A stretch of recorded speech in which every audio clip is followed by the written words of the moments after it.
ফেলবো। তারপরে আমরা দুজনে এখন বার হয়ে গেছি, আর ইনু দেখো কত আনন্দ করতে যাচ্ছে, বুঝতে পেরে গেছে হয়তো যে আমার জামা কিনতে যাচ্ছি।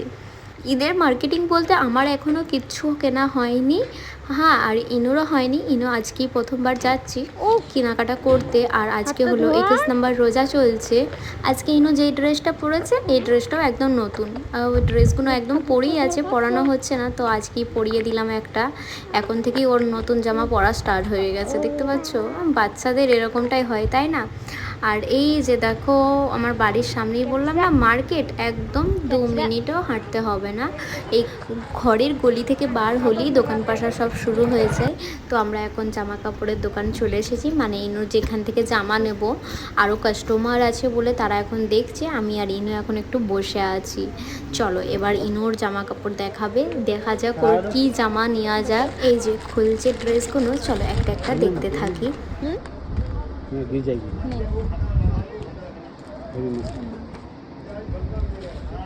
इसमें कलर बताओ।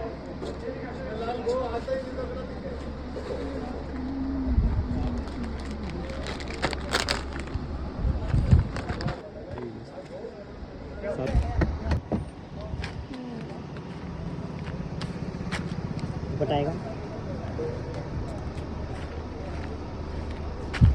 वरना बाद में क्या अलग है। मैरून है ये डार्क ग्रीन है। लेके भेजा थोड़ा साउंड लो सांप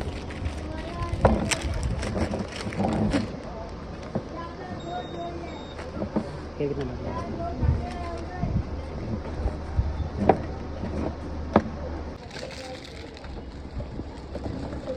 मस्त लगे पहनने में लगे। ইনুর বেশিরভাগ জামা এই দোকানটা থেকে নেওয়া হয়, কিন্তু এইবারে হোলির জন্য সব কালেকশান নাকি বার হয়ে গেছে, খুব একটা ভালো জামা আমি দেখতে পেলাম না।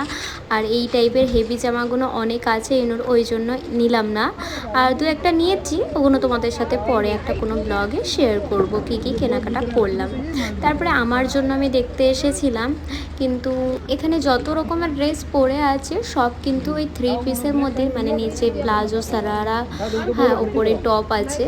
আর কিন্তু আমি এরম টাইপের চাইছিলাম না, আমি গাউনের মধ্যে চাইছিলাম, কিন্তু গাউন এদের কাছে বেশি কালেকশন ছিল না বলে আমি খুব একটা এগুলো নাড়াঘাটা করে দেখিনি। এবার ইনুর যেই ড্রেসগুলো নিয়েছি তার ম্যাচিং করে কিছু জিনিস, যেমন ক্লিপ, হেয়ার বেল, হ্যাঁ, আর একটু সাজুগুজোর জিনিস আর কি, হাতের ব্রেসলেট। আর দেখো আমি আমার জন্য ব্রেসলেট দেখছিলাম, এই ব্রেসলেটটা আমার এত ভালো লেগেছিলো, কিন্তু আমার হাতটা এতটাই পাতলা ঠিকঠাকভাবে বসছিল না। আর এটার দাম ছিল 550 টাকা। এটা হাতে চুপকে বসে থাকবে।